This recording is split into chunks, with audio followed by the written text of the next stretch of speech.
Hello, welcome to Domnai Radio and Television Station. Here comes the latest updates. According to the recent announcement of the International Labour Organization (ILO), the COVID-19 pandemic has reduced the total number of global working hours by 14% in the second quarter of 2020, equivalent to 400 million full-time employees. In the past few weeks, the labor market situation has worsened in many areas, especially in developing economies. The report also pointed out that female workers were particularly affected by the pandemic. The ILO recommends that countries should implement and maintain policy measures at the scale needed, as resources may become more limited. Protect and facilitate vulnerable, disadvantaged, and severely affected groups to make labor markets become fairer and more equal. Vietnam now ranks second in the world in exporting raw coffee. Over 90% of Vietnam's raw coffee output is for export. In the first 6 months of this year, the whole country was estimated to have nearly 1 million tons of raw coffee export price, bringing the turnover of over 1.6 billion USD, but there are also many areas of coffee destroyed by people. The reason is that the price of raw coffee is now just over 30,000 Vietnam dong per kilogram, the lowest level in years that makes farmers suffer. Therefore, expanding domestic consumption network in particular and enhancing deep processing in general not only help increase the value of raw coffee dozens of times, but also help reduce supply pressure, curb price downtrend, thereby helping people and businesses growing coffee feel secure to produce. According to the Vietnam Automobile Manufacturers Association (VAMA), the total number of cars sold in the past 5 months of car businesses in Vietnam has reached from 110,000 to 112,000 units. In the same period of 2019, the total number of cars sold was from 156,100 to 157,000 units.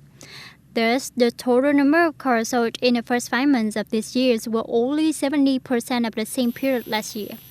Regarding the average output, with 400,000 cars per year in 2019, on average, Vietnamese people bought about 1,000 units per day.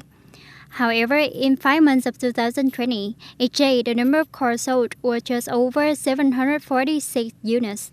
Thus, to achieve the expected sales of 500,000 units per year, the remaining 7 months of the year must sell more than 388,000 units.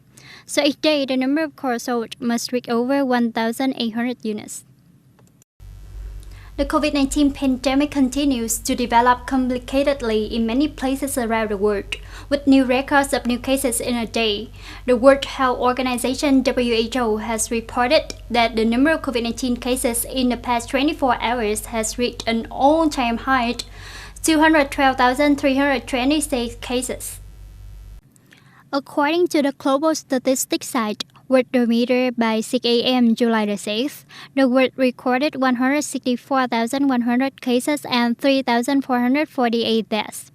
South America continues to be the COVID-19 hotspot when Mexico recorded a total of 30,366 deaths, surpassing France and ranking the fifth in the world after the US, Brazil, the UK, and Italy.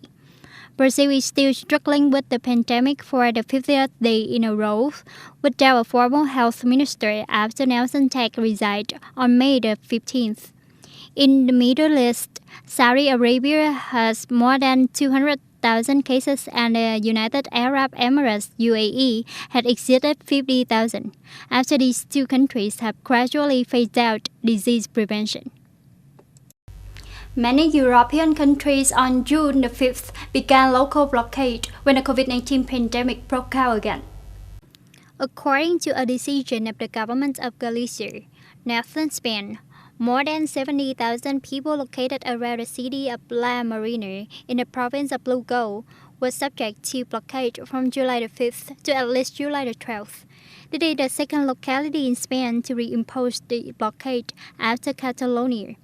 Apart from Spain, several other European countries are also seeing the alarming outbreaks back. The British government has decided to maintain the blockade measures in the city of Leicester, with more than 300,000 people despite a plan from the beginning of this week that Britain will continue to reopen many economic activity across the country. Earlier in Germany, the North Rhine-Westphalia state governments had to reblock an area of more than 600,000 people because of the recurrence of COVID-19. That's the end of the news for today. Thank you for watching and goodbye for now.